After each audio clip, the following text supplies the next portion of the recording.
Bismillahirrahmanirrahim. Assalamualaikum warahmatullahi wabarakatuh. Saudara-saudariku dimanapun Anda berada, Alhamdulillah kembali berjumpa dalam Al-Madrasah Al-Imam Al-Bukhari di kajian kitab As-Shaum. Alhamdulillah hari ini kita telah sampai pada hari yang ketujuh di bulan Ramadan tahun 1442 Hijrah. Semoga Allah Subhanahu wa Ta'ala menerima seluruh amal ibadah kita, siam kita, qiyam kita, dan mengabulkan doa-doa yang kita panjatkan kepada Allah, insyaallah. Amin ya rabbal alamin. Tak terasa ya, sudah perjalanan luar biasa. Tahu-tahu sudah kita sampai ke sepekan siam. Semoga tetap semangat dan rahmat Allah kita dapatkan. Baiklah, langsung saja hari ini kita akan kembali mengaji di Madrasah Al-Imam Al-Bukhari dalam kajian kitab sahih beliau, Al-Jami' Al-Musnad As-Sahih Al-Mukhtasar min Umuri Rasulillah sallallahu alaihi wasallam wa sunanihi wa ayyamihi. Ya, jadi kitab komprehensif, kumpulan seputar informasi yang terkait dengan Nabi sallallahu alaihi wasallam, telah dilacak sanadnya sahih, diuraikan secara ringkas oleh Imam Al-Bukhari, berisi seputar kegiatan harian Nabi sallallahu alaihi wasallam juga sunnah-sunnahnya. Kita berada di kitab atau tema urutan ke-30. Ya, seperti sering saya uraikan di awal jumpa kita, ada 97 tema yang disusun oleh Al-Imam Al-Bukhari, diberi nama dengan kitab. Lalu di bawah tema itu ada subtema, diberi nama dengan bab. Nah, kita di pertemuan yang lalu telah sampai di bab yang ketiga, subtema ketiga dari Kitabus Shaum. Jadi kitabnya, temanya Kitabus Shaum tentang puasa, segala hal tentang puasa. Kemudian bab yang pertama tentang wujub shaum Ramadan, dalil kewajiban puasa Ramadan telah kita uraikan, ada 3 hadis di dalamnya. Kemudian bab tentang fardhis shaum, keutamaan puasa, 1 hadis telah kita uraikan, 4 hadis kita ambil. Kemudian bab as-shaumu kafaratun, ya, bab tentang saum bisa menjadi kafarat di pertemuan yang lalu, ya, bab bagaimana kalau kita menunaikan puasa dengan benar itu, maka puasa itu berpotensi bisa memberikan manfaat kepada kita, menghapuskan, menggugurkan dosa-dosa kecil yang telah kita tunaikan. Jadi saat kita puasa, ya, dalam penunaian puasa itu dosa-dosa kecil kita, kalau benar puasanya itu gugur, khususnya yang tidak disengaja, ya, yang seperti yang telah saya bahas di pertemuan yang lalu. Jadi mohon izin kalau ada yang baru bergabung, Anda bisa akses ya yang hari lalu, edisi yang kemarin, begitu Anda klik nanti saya jelaskan di sana. Adapun dosa-dosa besar tentunya kita isi dengan taubat nasuha, termasuk dalam puasa ini, karena hadisnya juga di lain sisi mengatakan kepada kita, man shoma ramadhana imanan wahtisaban ghufira lahu ma taqaddama min dzambi. Siapa yang menunaikan ibadah siam ya dengan benar, puasanya bagus, tunaikan dengan baik dan diisi dengan ketulusan dan introspeksi diri. Nah, dalam fase introspeksi ini barangkali ada dosa-dosa besar yang kita pernah kerjakan, yang harus kita taubati langsung, ya. Kalau terkait dengan hakullah, kita mohon ampun kepada Allah. Kalau terkait dengan hakun adami, ya, hakul ibad, hak terkait dengan manusia sekitaran, apakah ada utang piutangkah, ataukah ada perbuatan zalim, ya, sama manusia misalnya. Nah, itu langsung kita mintakan maaf kepada mereka bila terkait langsung. Jangan dibikin umum, kalau spesifik jangan dibikin umum, ya. Saya mohon maaf secara umumnya pada tidak. Kalau ada yang kita ketahui spesifik pada si fulan datangi minta maaf, jelaskan. Ya, dan yang lebih repot lagi biasanya kalau begini, makanya sering saya katakan kalau ada sesuatu yang kurang tepat, jangan disampaikan dulu, klarifikasi dulu gitu kan, sehingga nanti apa yang telah kita sampaikan ke orang banyak, nah mengklarifikasinya lagi susah. Jadi kayak kejadian tadi tuh ya, kayak kejadian barusan, banyak sekali tanya-tanya kepada kami, kawan-kawan, kerabat, termasuk ke staf, ke admin, tentang pembangunan atau pendirian Islamic Center ya di Toronto, Kanada. Kita sedang berinisiasi dan sedang berupaya maksimal sekarang ini untuk mendirikan Islamic Center pertama di masjid, insya Allah pertama kali di Toronto, Kanada, yang diinisiasi oleh orang Muslim Indonesia. Ya, di situ kita berkontribusi, mengumpulkan donasi, dan kita juga ajak teman-teman berinvestasi di sana. Mudah-mudahan menjadi saksi di hadapan kita di akhirat. Tiba kemudian ada berita, saya dikejutkan, mungkin tadinya di grup WhatsApp tertentu gitu ya, ini dikhawatirkan ini tapi nggak konfirmasi. Nah, itu begitu kita sampaikan kebenarannya, nah ini meralatnya lagi susah kan, Jadi yang seperti itu yang kita pelajari ya. Sehingga saat kami bikin judul saat ini puasa dan fitnah, ada sebagian berasosiasi, oh ini jangan-jangan ini bukan. Itu nggak ada kaitannya. Ya ini contoh. Jadi teman-teman sekalian, kalau terkait hakul adami, hak manusia pada umumnya itu harus kita susulkan dengan klarifikasi, minta maaf dan sebagainya, sehingga dengan itu gugur. Karena di akhirat nanti begini, di hadis Muslim nanti riwayat sahabat Abu Hurairah radhiyallahu taala anhu, Nabi pernah menyampaikan satu riwayat tentang muflis ya. Muflis itu orang yang bangkrut. Bangkrut bukan dalam konteks materi dunia ya, karena materi dunia di akhirat gak dibawa lagi, tapi bangkrut dalam hal pahala ya. Jadi jelas babnya juga tentang muflis, babul muflis, bab orang yang bangkrut. Jadi Nabi SAW ketika sedang dengan para sahabat ya, halaqah semacam ini duduk itu kan, Nabi bertanya, bima ma'ana atadrunal muflis, tahukah kalian orang yang bangkrut itu? Ya, maka sebagian merespon, qalu al-muflisu fina ya Rasulullah ma la dirham lahu wala mata'. Ya Rasulullah, menurut kami orang yang bangkrut itu yang sudah tidak punya uang 1 sen pun, nggak ada aset sedikit pun. Itu logis ya. Menurut pandangan kita secara ekonomi logis. Tapi Nabi kemudian mengklarifikasi, menjelaskan, menyempurnakan yang dimaksud bukan urusan dunia. Al-muflisu min ummati, kata Nabi, orang bangkrut dari kalangan umatku itu. Ya, waliyadzubillah, kita berlindung kepada Allah karena Nabi menyebut dari kalangan orang yang mengaku umatnya Nabi Muhammad. Nabi tidak menyebut umat Isa, umat Musa ya, dalam konteks umat dulu ya. Ya, dan banyak orang berbuat salah di masa-masa lalu gitu kan. Ini spesifik ngaku umatnya Nabi Muhammad tapi bangkrut. Ya'ti yaumal qiyamati bisalatin wa qiyamin wasalatin wa zakatin, ya kan, wasiyamin. Jadi datang di hari kiamat dengan pahala salatnya, pahala zakatnya, pahala puasanya. Cuman sayang, wa ya'ti qad syatama hadza. Ya, dia juga pernah mencaci si fulan. Wa qadhafa hadza, menuduh si fulan. Wa daraba hadza, berselisih dengan si fulan. Wa safaka dama hadza, bahkan menumpahkan darah. Ya, bicara yang tidak baik, menyebarkan informasi yang keliru dan sebagainya. Nanti di hari kiamat itu akan ditimbang. Ya, fa tu'khadhu hadza min hasanati. Jadi kebaikan dia, salat dia nanti ya itu akan diambil untuk menutupi keburukannya. Tadi syatama hadza, misalnya mencela seseorang. Jadi kalau dia nggak selesaikan celaan itu, ya dia tobat kepada Allah, tapi dia nggak selesaikan dengan orangnya. Ya, bisa saling bermaafan atau apa. Ya, ini konteksnya pencelanya ya, bukan yang dicela.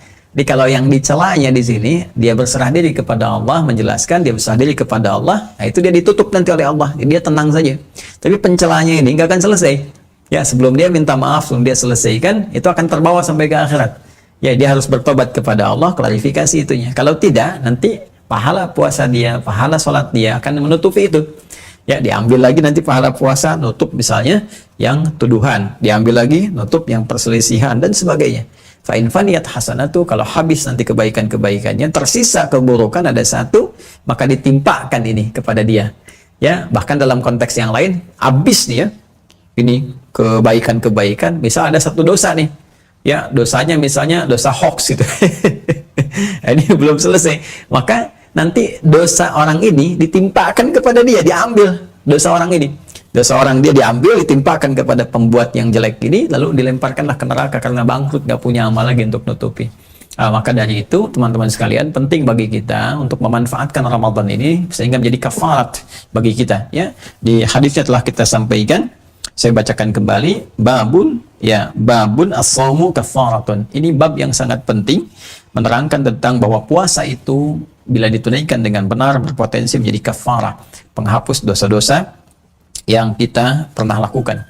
Ya, qala, hadis nomor 1895 di urutan kelima ya di pembahasan kita. Qala haddatsana Ali bin Abdullah, haddatsana Sufyan, haddatsana Jami' an Abi Wa'il an Hudzaifah.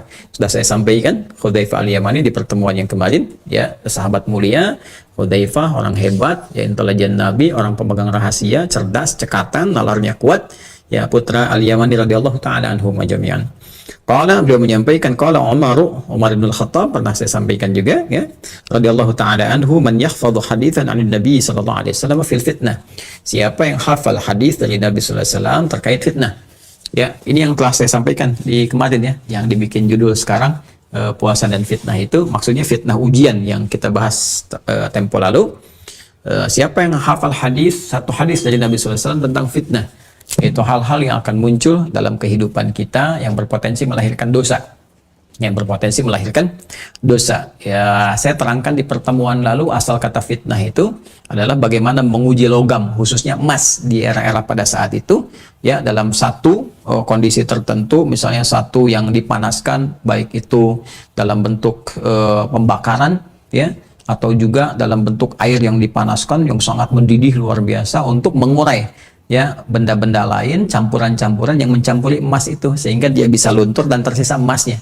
Nah, itu proses itu disebut dengan fitnah asalnya. Nah, cuma kemudian menjadi lebih umum pemaknaannya terkait dengan bagaimana kita hadir dalam ujian-ujian kehidupan, yang ujian-ujian itu untuk menepikan kejelekan-kejelekan yang menyelimuti kita. Ya, makanya kan fitnah itu asalnya kejelekan-kejelekan yang datang, ya kan? Itu dibersihkan.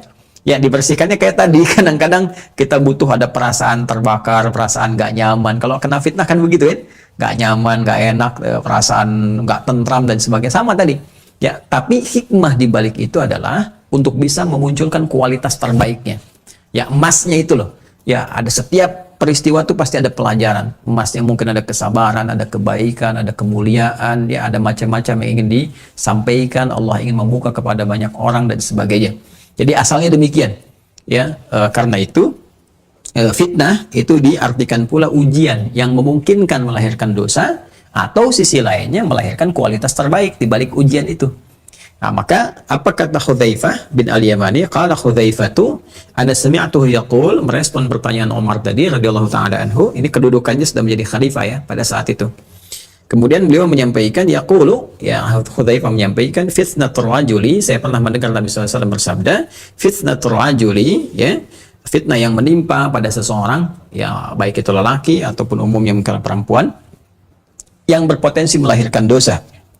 Fi ahlihi, bisa dalam keluarganya, wa malihi, dalam hartanya, wa jarihi, dan hubungan dengan tetangganya, kerabatnya. Ya, jadi ini telah saya bahas pertemuan lalu, silahkan dicek, ya. Seseorang bisa diuji di lingkungan keluarganya, kan? Mungkin nggak hubungan dengan anaknya, mungkin hubungan dengan istri, atau sebaliknya istri dengan suami, kan? Atau di hartanya, pekerjaannya misalnya ada ujian-ujian tertentu, diajak pada sesuatu yang syubhat, proyek-proyek nggak jelas dan sebagainya, sehingga mempengaruhi keadaan harta. Dan di situ kita diuji kejujurannya, bebas dari korupsi, ya kan? Menjauhi hal-hal yang gharar, penipuan dan sebagainya. Wajarihi, dan hubungan dengan tetangga, kadang-kadang ada ketidakcocokan dan sebagainya, ya. Padahal apa yang kita alami itu untuk meningkatkan kualitas hidup kita. Belajar mengerti tentang orang, belajar toleran, belajar memahami orang lain, belajar bijak menyikapi sesuatu. Tapi kalau gagal, munculnya suudzon, perselisihan, kan? Saling mengelompok, akhirnya bikin grup-grup, bikin gak jelas, ada pertentangan, ya, keributan pada ujungnya, ya kan? Nah, itulah ujian yang kita hadapi dalam kehidupan ini. Nah, dalam proses itu ada peluang bagi kita untuk mendapatkan ampunan dari Allah Subhanahu wa taala pada sesuatu yang kadang-kadang terlintas nggak sengaja. Ya, seperti tadi saya sampaikan, bisa dengan tetangga nggak sengaja ngelihat, salah menyimpulkan, tapi belum kita respon. Kenapa dia nggak nyapa, ya? Mungkin dia begini, itu kan sudah salah tuh di pikiran kita, ya? Atau misalnya melihat sesuatu di video dan sebagainya, tiba-tiba muncul, ya kayak gini kan iklan, tiba-tiba muncul. Nah, ini saya seperti kemarin saya tegaskan tuh, ada yang tanya, Ustaz, kok ini ta'limnya Islami gini, tapi videonya ada snack video, ada gini, perempuan joget-joget macam-macam. Jadi saya tegaskan lagi, itu algoritma YouTube, Cepi. Ya, algoritma YouTube menyesuaikan kebiasaan Anda mengklik. Jadi kalau Anda ngeklik yang aneh-aneh atau pernah nggak sengaja klik, itu muncul terus tuh. Dianggapnya kebiasaan. Jadi itu kembali, ayo pada masing-masing gitu kan. Kembali ke masing-masing. Jadi ya seperti itu. Ya, karena nggak sengaja, mungkin pernah nggak tahu, ya, karena nggak tahu, ya, keklik gitu kan. Nah, itu muncul. Nah, itu kan sesuatu yang terjadi gitu. Nah, itu tukaffiruhas salatu, ya kan? Wasyamu, kemudian wassadaqatu. Itu bisa digugurkan dengan salat, kemudian satu lagi puasa dan sedekah. Jadi puasa yang kita tunaikan itu, teman-teman sekalian, itu Masya Allah dahsyat sekali, dahsyat. Itu baru puasa aja, itu kesalahan-kesalahan yang kita nggak sengaja lakukan, dulu-dulu nggak sengaja, tapi tertulis sebagai salah, itu langsung dihapus. Ya, di catatan kita nanti nggak ada tuh. Ya, di mizan ketika ditampakkan, فَمَنْ يَعْمَلْ مِثْقَالَ ذَرَّةٍ خَيْرًا يَرَهُ وَمَنْ يَعْمَلْ مِثْقَالَ ذَرَّةٍ شَرًّا يَرَهُ. Jadi yang jelek juga akan ditampakkan, tampil. Tapi karena kita pernah menunaikan puasa dan benar puasa kita, itu nggak tampil lagi, hapus tuh. hilang semua. Jadi jangan dikira menunaikan puasa itu biasa-biasa, tidak. Kalau puasa kita benar ditunaikan, baru niat kita puasa, masuk waktunya, fajar tiba, subuh tidak, dimulai puasa. Itu dari seketika itu, apa yang kita kerjakan di masa lalu, sampai kita buka itu, teman-teman sekalian, itu digugurkan. Ya, gugurkan. Apalagi kalau misalnya kita sertai dengan taubat, ingat dosa-dosa kita yang memang sengaja dikerjakan, ya, karena alpa lah kita, ya karena lupa. Ya, lupa itu kan melahirkan dosa. Lupa itu nasia. Aku lupa nasitu, kita lupa nasina. Ya, dosa itu salah itu akhta. Ya, akhta itu saya salah, akhtana, ya kita salah. Rabbana la tu'akhidna in nasina au akhtana. Ya, Rabbana la tu'akhidna, ya Allah mohon jangan hukum kami in nasina jika kami lupa. Yang lupa itu au akhtana, melahirkan salah. Gitu kan? Nah, jadi hal-hal itu perlu kita taubati. Jadi kalau itu kita lakukan benar-benar teman-teman sekalian, puasa ini sekarang siang, kita ingat-ingat dosa, kita istighfar. Mungkin teman-teman berangkat ke kantor, di meja pernah teringat ada yang salah. Istighfar di situ tuh. Istighfar. Karena ada satu kondisi saat kembali kepada Allah, setiap tempat yang kita pijak itu bersaksi di hadapan Allah. Ya, bersaksi bahwa kita pernah berbuat apa di situ. Ya, idza zulzilatil ardu zilzalaha wa akhrajatil ardu athqalaha wa qala al insanu ma laha yauma idzin tuhadditsu akhbaraha. Pada saat itu setiap tempat yang kita pijak akan mengabarkan, menginfokan kepada kita, ya, dengan izin Allah Subhanahu wa taala, diperintahkan oleh Allah, menyampaikan dia kepada Allah bahwa kita pernah berlaku apa di situ. Ya, Anda di kantor, di meja, komputer apa, ingat-ingat pernah berbuat salah, ada istighfar, ya Allah, saya salah, itu kan. Ya Allah, saya keliru. Ya, ada kisah seorang alim besar diikuti murid-muridnya sedang perjalanan, tiba-tiba beliau pingsan di satu tempat kan, begitu pingsan agak lama dibangunkan ini, tiba-tiba kemudian setelah itu sadar, ditanya padahal orangnya sangat kuat, ya kuat ibadah, kuat siam, kuat apa, pingsan. Nah, kemudian ditanya, Syekh, apa yang menyebabkan Anda sampai begini pingsan, itu kan lama. Ya, beliau kemudian menyampaikan, aku teringat bahwa aku dulu pernah tak sengaja berbuat salah di sini. Anda bayangkan. Jadi begitu kepijak ke situ, beliau ingat langsung istighfar, minta ampun sampai Allah, sampai pingsan. Anda bayangkan. Seorang alim, orang hebat, rajin puasa, rajin tahajud, macam-macam. Kita mengertilah, ya sesalah-salahnya gimana sih kadarnya gitu kan. Ya kalau ada ulama berbuat salah, ya kadarnya segimana sih gitu kan. Kalau ulama betul gitu kan, segimana sih salahnya. Itu sampai mengistighfari, ingat dosa, sampai pingsan. Anda bayangkan. Ya bagaimana diilustrasikan kembali kepada kita, gitu kan? Ya seharusnya kita bisa menghadirkan suasana bagaimana semua dibuka. Kalau sekarang mungkin yang tahu 1-2 orang, atau diri Anda, saya, atau kita sendiri, pada akhirnya akan terbuka semua. Dan orang akan berkata, oh, rupanya begini dulu itu, rupanya seperti ini. Maka kita istighfar. Astagfirullah, astagfirullah, astagfirullah, astagfirullah. Nah, kalau benar seperti itu, nanti dosa-dosa terampuni, keadaan hati jadi lebih tenang, terus kebiasaan kita berubah jadi baik. Dan puncaknya nanti akan kita bahas satu hadis lain. Bagaimana Allah mengapresiasi nanti saat penghujung buka itu. Wah, bagaimana doa-doanya cepat dikabul. Nanti ada hadisnya sendiri. Ya, ada hadisnya sendiri. Nah, termasuk nanti sholat, ya sedekah, seperti yang kita uraikan di pertemuan lalu. Nah, tapi ada bagian yang belum selesai di hadis kemarin. Ini yang menjadikan pembahasan kita nanti kita lebih tajamkan lagi. Dan ini yang menjadikan flyer hari ini nanti temanya besar. Puasa dan fitnah gitu kan. Nah, itu yang dimaksud apa? Yuk kita lihat. Qala, maka Umar pun merespon. Ya, informasi yang disampaikan oleh sahabat Hudzaifah ibn al-Yamani, laisa as'alu an dhih. Ya, di riwayat lain laisa as'alan hadza, kan? Innama as'alu an anillati tamuju kama yamujul bahru. Allahu akbar. Kata Umar, yang saya maksud bukan hadis yang ini. Yang saya maksud bukan hadis yang ini. Yang saya maksudkan yaitu tentang fitnah, ya, yang datang bergelombang besar, ya, seperti gelombang-gelombang lautan yang menerpa. Wah, ini udah lihat ombak besar ya. Ada ombak-ombak besar itu, Masya Allah. Indonesia kan banyak pantainya. Kalau kita lihat di wilayah Banten itu, saya pernah ke satu wilayah di Bayah, ke Bagedur itu ombaknya bisa setinggi rumah tuh. Ya, ya bayangkan waktu kejadian-kejadian besar ya, kita bisa akses juga di YouTube, ya, ada tsunami, ada apa, dan kita berlindung kepada Allah, kita bertobat dari hal-hal yang bisa menimbulkan musibah-musibah besar. Tapi umumnya kita bisa melihat ombak-ombak besar. Nah, ombak itu dalam bahasa Arab disebut mauj. Ya, pakai jim ya, kalau pakai zai itu pisang. Itu pisang. Ya, bukan mauzun tapi maujun. Maujun, ya maujun. Itu ombak. Ya, jamaknya disebut amwaj. Amwaj. Kata Umar, ya radhiyallahu taala anhu, yang saya maksudkan bukan yang ini, innama as'alu 'anil lati tamuju. Ya, ini sudah menggunakan bentuknya muannats. Artinya ada akumulasi ombak nih. Ya, kalau dalam konteks ombak.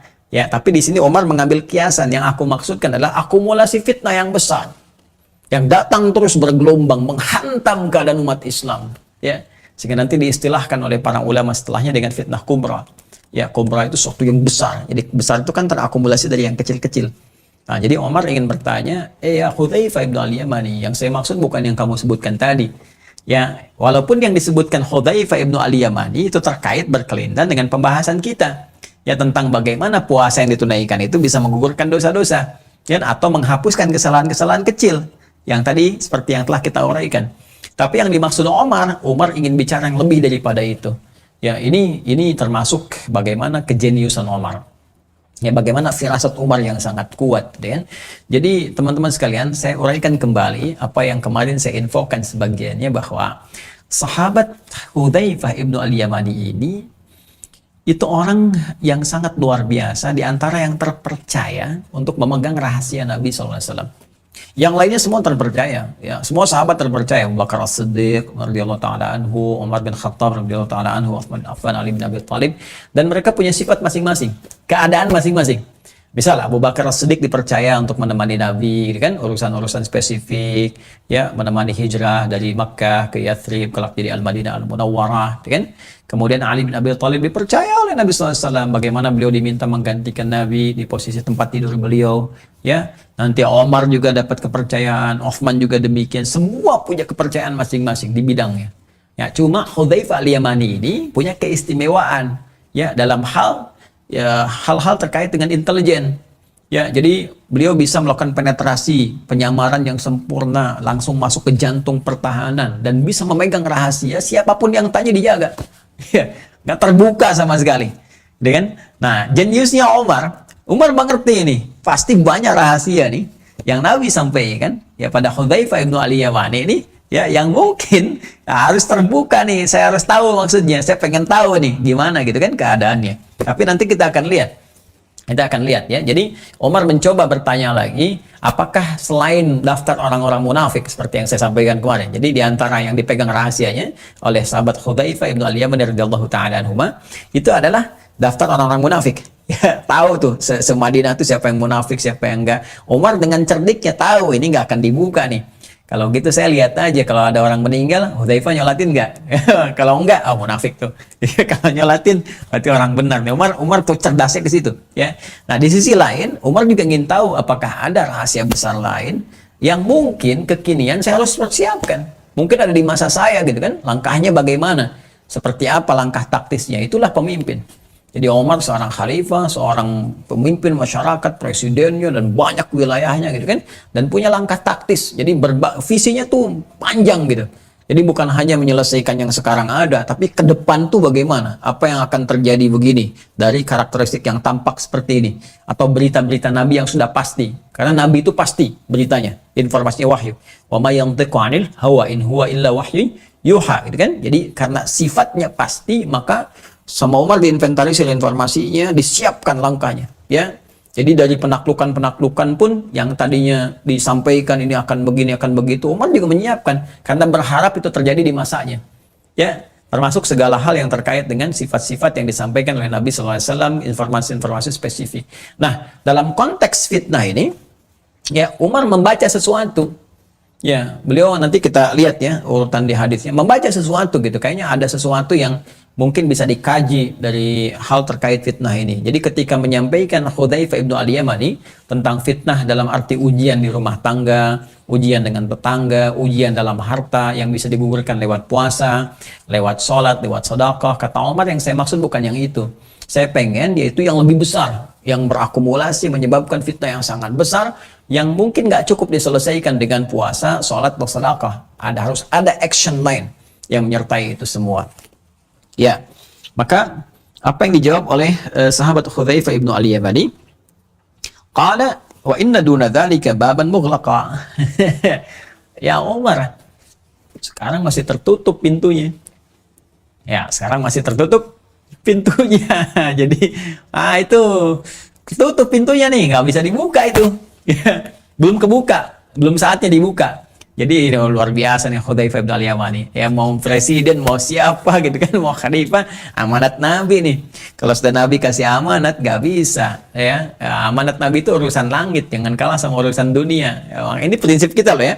Prinsip kita sebagai seorang muslim, teman-teman sekalian, jadi perkara-perkara yang terkait dengan akhirat kita lebih utama daripada dunia. Walal akhiratu khairul laka minal ula. Ya, jadi sholat tuh lebih utama daripada ngejar dunia, ya kan? Hati-hati tuh, puasa juga utama. Yang wajib-wajib tuh kita tunaikan lebih utama, karena yang utama ini akan kita bawa dalam kehidupan yang abadi. Ya kan? Dunia kan sementara. Anda ngejar dunia lupa sholat. Ya, sholat itu kan yang paling utama. Sholat memberikan keberkahan pada pekerjaan Anda, sehingga harta Anda berkah, jadi tenaga yang baik, Anda bersikap mulia. Saat yang bersamaan dicatat pahala akhirat, dibawa pulang, dan akhirat hidupnya abadi, nggak ada meninggal lagi. Jadi kalau Anda kaya, kaya selamanya. Anda tinggalkan sholat, ngejar dunia, dunia sementara. Begitu Anda dapatkan, Anda meninggal, nggak sempat, bahkan Anda mati. Masuk ke alam kubur, fakir Anda, karena nggak punya bekal akhirat. Maka fakirnya abadi, Joni. Jelas ya? Paham ya? Nah, jadi dalam konteks ini teman-teman sekalian, Umar bin Khattab radhiyallahu taala anhu ya mencoba untuk mengetahui ya, tapi sekali lagi Umar cerdas, genius ya. Kata Hudzaifah bin al-Yamani itu pintunya masih tertutup ya Umar. Umar menyimpulkan jangan-jangan pintunya saya gitu.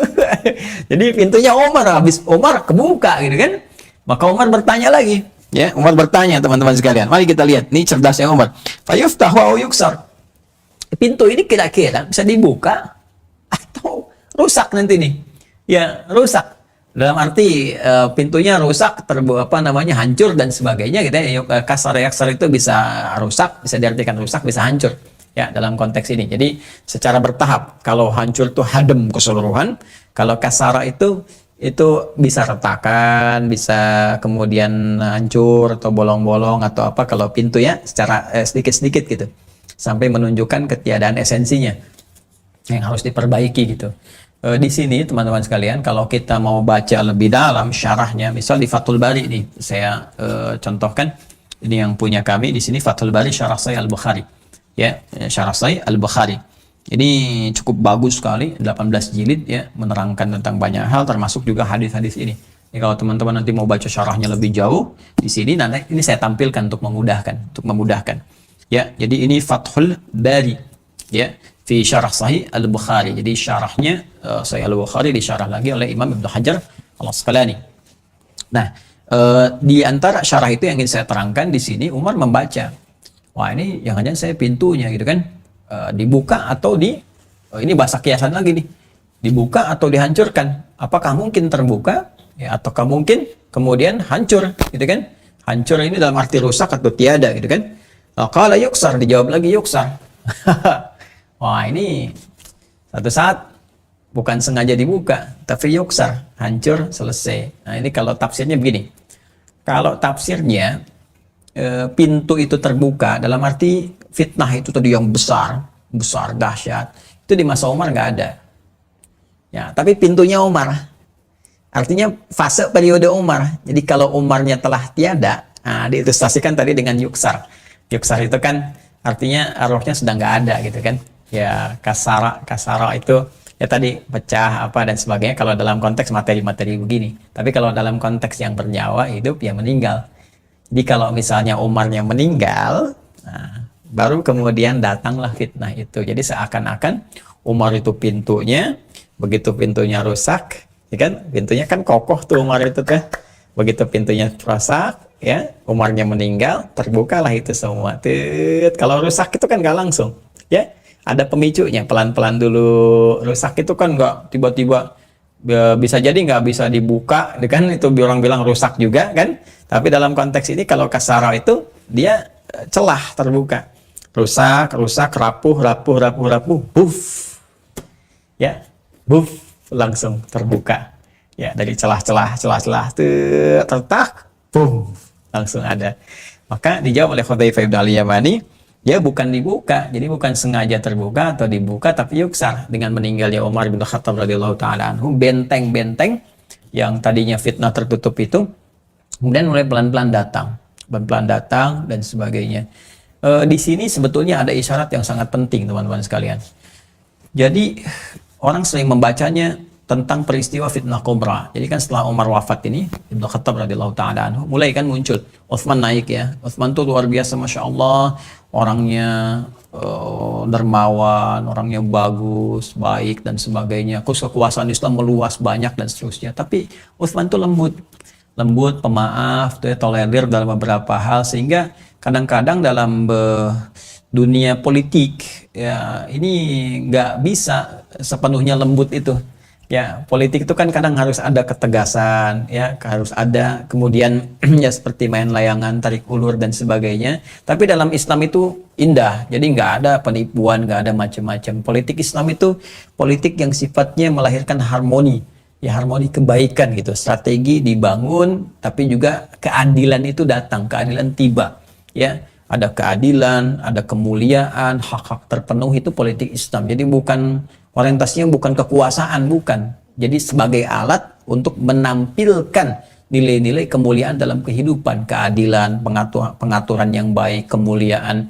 Jadi bukan untuk mengejar kekuasaan, jadi berkuasa sehingga bertindak semaunya, tidak seperti itu.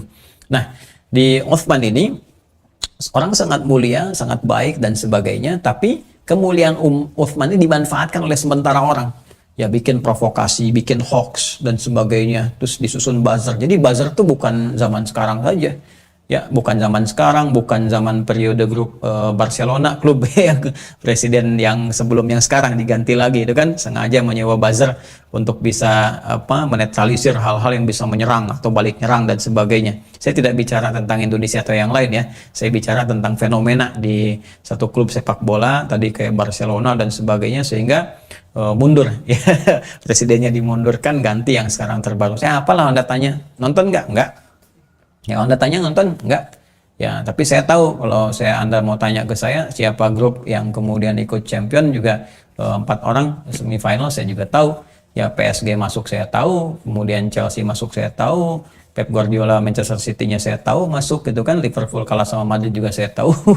Terus yang sekarang nih mau masuk ke Liga Eropa yang dikecam sama UEFA juga saya tahu siapa yang masuk di situ. Tapi nonton enggak, apalagi sekarang puasa. Nah, cuma itu jadi informasi yang bagus untuk perbandingan kepada kita informasi-informasi yang ada. Nah, itu dimanfaatkan sama provokator tadi. Terus ada buzzer, ada macam-macam, sehingga muncullah kemudian peristiwa-peristiwa yang tidak menyenangkan sampai puncaknya Utsman terbunuh radhiyallahu taala anhu. Naik Ali bin Abi Thalib, itu lebih mengemuka lagi. Wah, sampai ombaknya betul bertubi-tubi seperti tadi. Ya, allati tamuju kama yamujul bahru. Jadi ombak seperti ombak lautan. Ombak lautan kan susul-susulan. Ya, sehingga yang terkena fitnah banyak menyebar di kalangan sahabat, sampai ada faksi-faksi, sampai peperangan, perang Siffin, perang Jamal, perang macam-macam dan sebagainya di kalangan sahabat juga. Ya, terjadi seperti itu walaupun sama-sama semua ingin menegakkan keadilan. Tapi karena sumber fitnah tadi udah menyebar kemana-mana, itu yang berbahaya. Itu yang berbahaya. Nah, hadis ini ingin memberikan satu gambaran yang sangat luar biasa kepada kita. Apa itu? Coba baca teman-teman dengan baik. Di zaman Omar kan kata Hudzaifah itu belum terbuka. Jadi kalau kita ingin mengambil satu pelajaran penting, maka bangun pada diri kita karakteristik Umar. Ya, karena Umar ini karakteristiknya itu bisa mencegah fitnah. Ya, bisa mencegah fitnah. Apa di antara sifat karakteristik yang baik ini yang bisa mencegah fitnah? Satu, kedekatan dengan Allah yang sangat terjaga. Umar ini sangat luar biasa. Ya, Umar sangat luar biasa. Bagaimana ibadahnya kepada Allah Subhanahu wa Ta'ala, bagaimana salatnya, bagaimana kemudian taqarrub dia kepada Allah, pemahaman Al-Qur'annya, interaksinya, dan itu diimplementasikan dalam kehidupan. Termasuk dalam konteks kepemimpinan. Ya, bagaimana Umar itu belusukan misalnya kan ke masyarakat sampai malam-malam, sampai melihat, untuk mempraktekkan apa yang Allah sampaikan, apa yang Rasul pernah tunjukkan. Ya, jadi bukan karena kepentingan dunia, untuk kamera, untuk liputan, untuk media, tidak ya. Dalam konteks kehidupan kekinian, tapi kita doakan itu kan untuk terarah kepada kebaikan. Tapi benar-benar ya, itu inkognitonya Umar itu benar-benar untuk memetakan. Nah, sehingga masyarakat tahu Ya, jadi nanti misalnya dalam konteks kehidupan ya di pemerintahan, misalnya kita contohkan nanti misalnya ada belusukan, tahu di masyarakat berapa, maka diukur. Saya dulu waktu kecil itu ya sangat tahu itu. Ya, kebiasaan misalnya ada Pak Harto dulu suka belusukan ya, terus tahu sebelum rapat kabinet, jadi menteri menyampaikan mesinnya sudah tahu. Besoknya tiba-tiba ada keterangan misalnya menteri penerangan menyampaikan harga cabai sekian, harga ini sekian. Itu udah di lapangan udah ketahuan. Nah, Umar itu lebih duluan, dan dahsyat Umar itu tahu yang kejadian di lapangan gimana. Jadi itu implementasi ibadah. Yang kedua, punya ketegasan. Tegas Umar tuh pada penyimpangan tuh udah langsung. Jadi pada kondisi-kondisi yang bisa memancing keributan di masyarakat, Umar selesaikan. Jadi nggak dibiarkan rame dulu gitu. Ya, itu masa Umar. Jadi fitnah itu diredam dari awal. Siapa bikin hoax, udah cari nih kepalanya mana, tangkap kepala ularnya, bawa sini. Ya, dan nggak dibikin. Jadi ini yang harusnya diselesaikan, bukan dibuat tim ini, tim itu, enggak. Jadi langsung bawa semuanya, tangkap, tugaskan nih, fulan. Ada apa nih? Ada gejala-gejala terorisme, jangan dibiarkan bomnya meledak.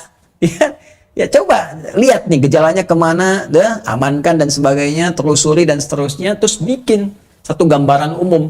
Ya, berikan sifat. Ya, kayak kalau kita mau nyampaikan teror, apa definisinya? Radikalisme, apa nih definisinya?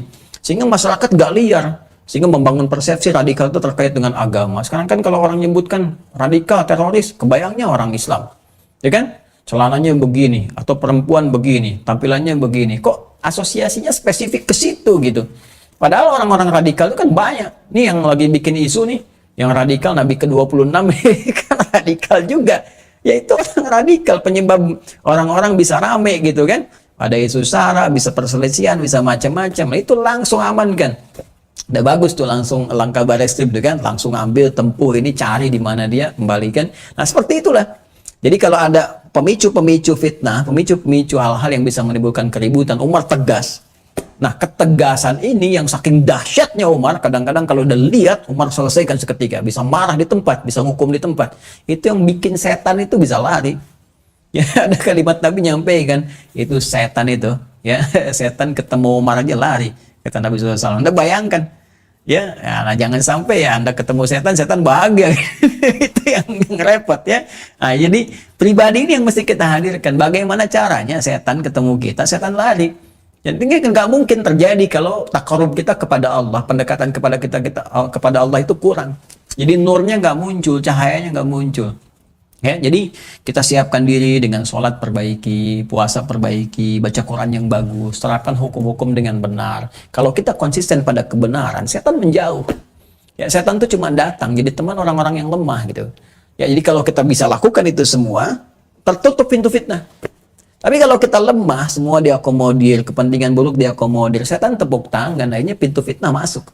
Ya, ini yang menjadikan yuksar, kata Umar, ini jadi kemudian rusak gitu ya, dan kehidupan itu bisa terpengaruh. Dan ini bisa kita ambil spiritnya. Ini seringkali mana hadis ini hanya dipersepsikan oleh sementara orang itu terkait fitnah kubra.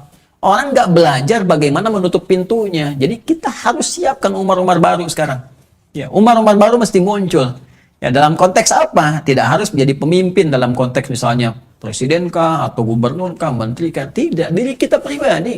Karena tadi fitnah itu bisa ada di rumah tangga, fitnah dengan teman-teman sekitaran. Maka kita perbaiki diri kita dulu, jangan tunjuk orang lain. Kembalikan kepada diri kita, ya. Kembalikan pada diri kita, perbaiki diri kita. Kalau kita sudah baik semua, apapun profesi kita, mau di diplomasi, birokrasi, kepemimpinan, sampai jadi pemimpin tertinggi kah, atau masyarakat, guru kah, ustadz kah, dan sebagainya, semua akan baik dalam kehidupan.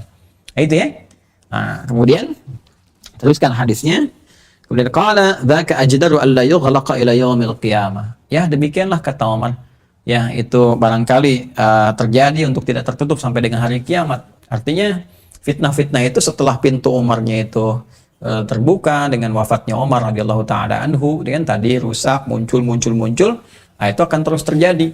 Ya, sampai dengan hari kiamat itu datang sepanjang kita sendiri tidak memperbaiki diri. Jadi kalau kita tadi ketat, tutup pintunya, apalagi saat siam seperti ini. Puasa itu kan belajar mendekatkan diri dengan Allah. Di antara puncak lah sebelum haji itu puasa. Ya, karena puasa bisa dikerjakan oleh setiap orang. Haji butuh biaya juga kan, ada ibadah fisik, ada ibadah harta dan fisik. Ya, ibadah fisik seperti sholat, puasa, ibadah harta seperti zakat, infak, sedekah. Ibadah zakat, harta dan fisik gabungan seperti haji gitu kan. Haji itu memperbaiki diri dengan maksimal karena gabungan. Dan puasa itu sebelum puncaknya haji. Artinya dalam turutan ibadah itu, ya makanya nomor 4 kan sebelum puncaknya haji, itu bisa menata diri kita lebih baik.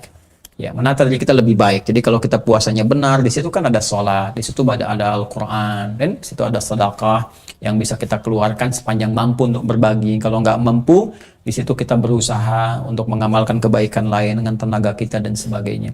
Itu memperbaiki. Ya, dan cara perbaikan itu mencegah maksiat. Kalau kita puasanya benar, nggak akan maksiat. Ada junnah itu, asyamu junnatun. Ada perisai. Tegas kita larang. Nah, kalau semua orang Islam, taruhlah di Indonesia misalnya alhamdulillah berhasil puasanya, politisi berhasil puasanya, kemudian birokrat berhasil puasanya, ustadz berhasil puasanya, rakyat semua berhasil puasanya, aman negeri. Pintu fitnah bisa kita tutup nih pelan-pelan. Walaupun nggak serapat mungkin misalnya, tapi setidaknya kita bisa jadikan peluang-peluang buruk itu mengecil. Ya kan?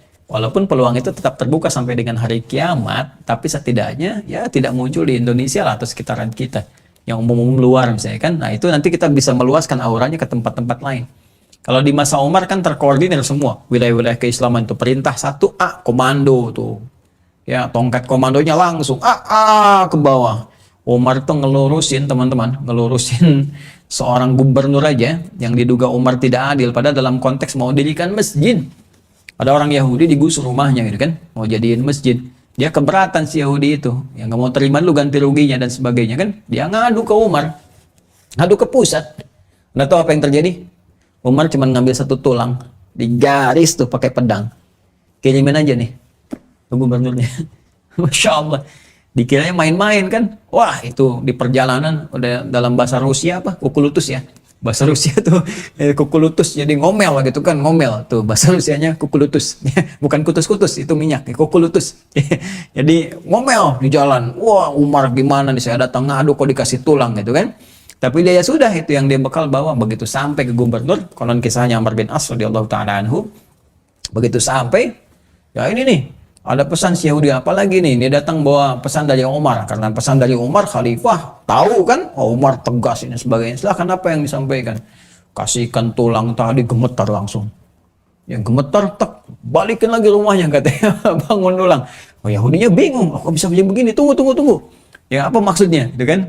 Nah, maka ketika disampaikan itu, ini pesan dari khalifah, kalau kamu berbuat tidak adil, saya akan jadikan kamu seperti tulang belulang ini. Kamu akan jadi tulang, kembali kepada Allah, saya akan hukum kamu, gitu, sampai kamu jadi seperti tulang seperti ini. Ya kalau kamu nggak benar menegakkan itu. Jadi di situ langsung merasa kagum akan kepemimpinan Umar, akan benarnya syariat Islam. Malah si Yahudinya masuk Islam, kemudian dia mewakafkan tanah itu menjadi masjid. Itulah hikmah Allah. Hikmah Allah itu luar biasa, kejadian-kejadian besarnya itu Masya Allah sangat luar biasa ya. Nah, jadi itulah teman-teman sekalian bagaimana kita meneladani Umar Ibn Khattab radhiyallahu ta'ala anhu, belajar dari hadis ini. Kemudian faqul li Masruqin, maka kami berkata kepada Masruq, ya diantara orang yang hadir pada saat itu, salhu akana Umar ya'lamu madil bab. Coba konfirmasikan pada Umar. Tadi kan dugaan-dugaan kan, nah makanya dugaan itu mesti dikonfirmasi. Harus dikonfirmasi. Jadi kalau ada dugaan nggak boleh diungkapkan dulu, apalagi disebar. Ya kembali tadi ke ini, karena tadi hampir dari tadi saya pagi sampai kita mau coba live mau apa masih jawab-jawaban, teman-teman masih tanya tuh seputar yang di Toronto bagaimana pembangunan itu. Benar. Nah cuman tadi karena ada satu grup tuh dugaan begini, kayaknya ini videonya editan, kayaknya begini, ini kemungkinan penipuan, disebar lah itu kan, nggak diklarifikasi lagi, jadi rame kan.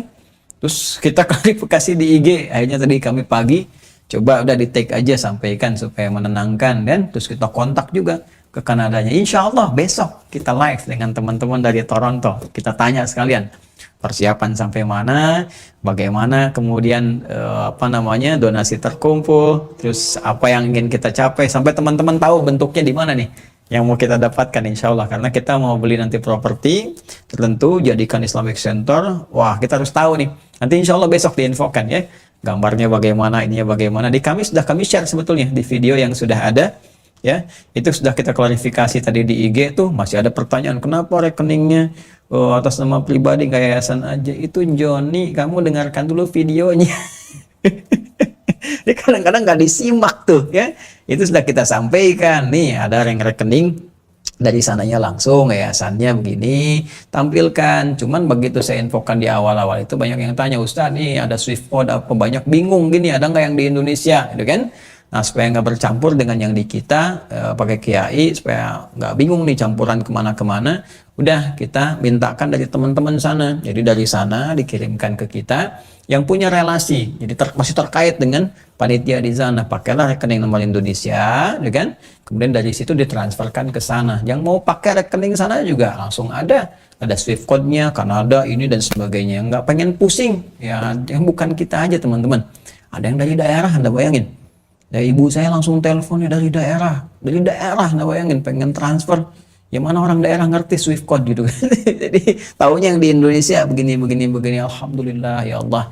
Alhamdulillah dari 3M itu kalau kita bisa 100.000 orang cuman 30.000, tadi update terakhir itu sudah mulai berkurang insya Allah kita selesaikan dalam sepekan ini ya. Nah itulah ini kaitannya. Jadi nih gimana kita Umar sampai ke Toronto. Balik lagi sini. Jadi ke Toronto besoknya sekitar jam 10 jam 11 insya Allah ada live ya, dengan teman-teman dari Toronto, jadi kita bisa dapatkan infonya. Salhu akana Umar ya'lamu manil bab. Tanyakan coba ke Umar, tahu nggak Umar siapa pintunya? Ya, ini klarifikasi ke Umar, jangan kita duga-duga. Maka fasalahu faqal, maka masuk bertanya kepada Umar bin Khattab radhiyallahu taala anhu, siapa pintunya gitu kan? Umar, ini fitnah ini masih tertutup, nggak bisa dibuka, babnya ketutup nih. Siapa pintunya? Kalau dia kebuka, maka selesai. Maka Umar secara diplomasi mengatakan, "Na'am, kama ya'lamu anna duna ghadin lailata." Ya, kama ya'lamu anna duna ghadin lailata. Jadi kata Umar, ya, saya tahu pintunya siapa. Sebagaimana saya juga tahu bahwa setelah besok, ya, ada malam. Ada malam. Umar tua, jenius ini. Umar nggak mengatakan siang, tapi malam. Ya. Ya Umar mengerti, oh ini saya pintunya ini.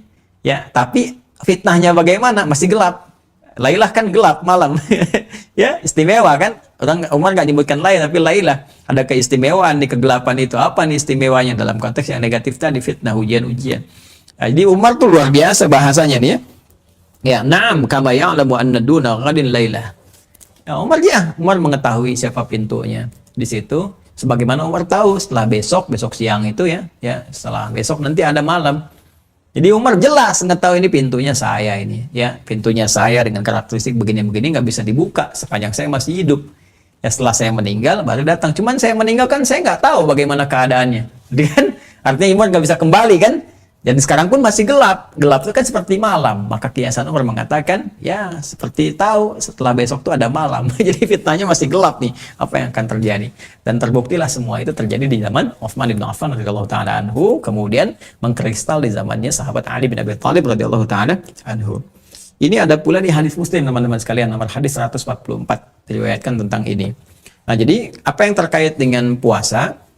Yang terkait dengan puasanya adalah puasa yang kita tunaikan dengan benar bisa melatih karakteristik diri kita untuk bisa menepikan hal-hal yang tidak baik, ya, menutup maksiat-maksiat, mencegah perbuatan buruk sehingga membentuk pribadi yang mulia, lebih bagus daripada sebelumnya.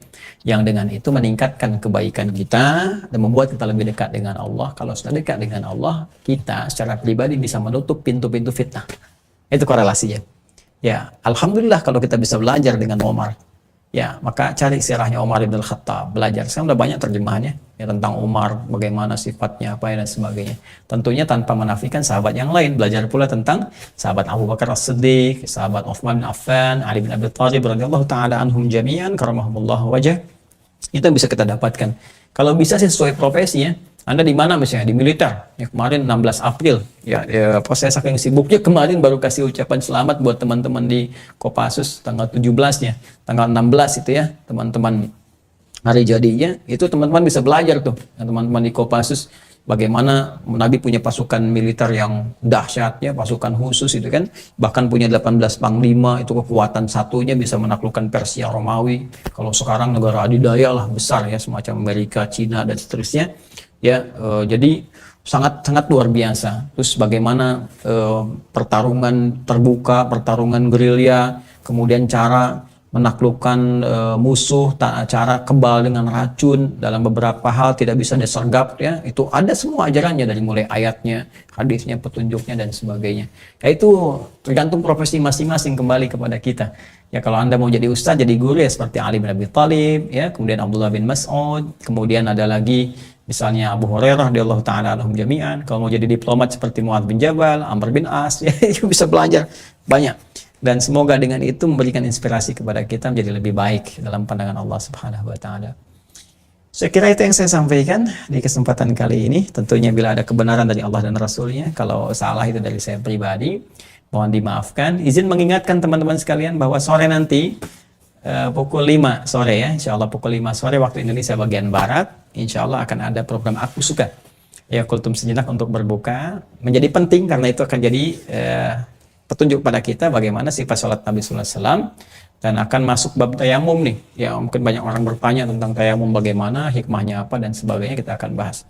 Dan yang kedua, ya teman-teman, waktunya semakin dekat, insya Allah di tanggal 23 April, ketiga hari dari sekarang, insya Allah nanti kita akan launching ya satu pembelajaran khusus yang nanti kami akan infokan pada teman-teman sekalian, yang kuncinya nanti ada di buku paket tuh, ya, yang dua, yang makna ayat puasa dengan buku catatan penuntut ilmu spesial Ramadan. Karena nanti barcode di situ akan di-scan, akan menunjuk kepada formulir ya untuk masuk ke sistem itu. Nanti pas tanggal 23 11 Ramadan kami sampaikan supaya semuanya bisa lebih jelas terang kepada teman-teman. Bagi yang belum dapatkan bukunya, yang tanya-tanya, teman-teman masuk ke UAH Corner. UAH Corner ya, diklik itu aplikasi. Ya, masuk saja nanti ke bagian aplikasinya, misalnya di Android ya, untuk masuk situ cek ya UAH Corner yang warnanya merah itu, ya UAH Corner, kemudian klik, lalu di situ teman-teman bisa cek ya keseluruhan bagian-bagiannya, nanti dapatkan di situ, dan nanti bisa bergabung di tanggal 23 April insya Allah kita sampaikan. Dan besok insya Allah sekitar jam 10 atau jam 11 nanti kami akan infokan kembali, menyesuaikan dengan teman-teman di Kanada, karena di sana malam kan, kalau kita di sini jam 10 ya di sana jam 11 malaman gitu ya. Dan bisa menyesuaikan, kita dapat info yang terbaik ya. Dan mudah-mudahan semua diridhai Allah Subhanahu wa taala. Allahumma taqabbal minna innaka antas samiul alim wa tub alaina innaka antat tawwabur rahim. Allahumma ij'alna ya Allah bil imani kamilin wa bi faraidika mu'addin wa lis salawati hafizin wa liz zakati fa'ilin wa lima indaka talibin wa tahta liwa'i nabiyyikal karim sayyidina Muhammadin wa ala alihi wa mal qiyamati sairin wa sallallahu ala sayyidina Muhammad wa ala alihi wa sahbihi ajma'in wa akhiru da'wana alhamdulillahi rabbil alamin. Subhanakallahumma bihamdika asyhadu an la ilaha illa anta astaghfiruka wa atubu ilaik. Assalamualaikum warahmatullahi wabarakatuh.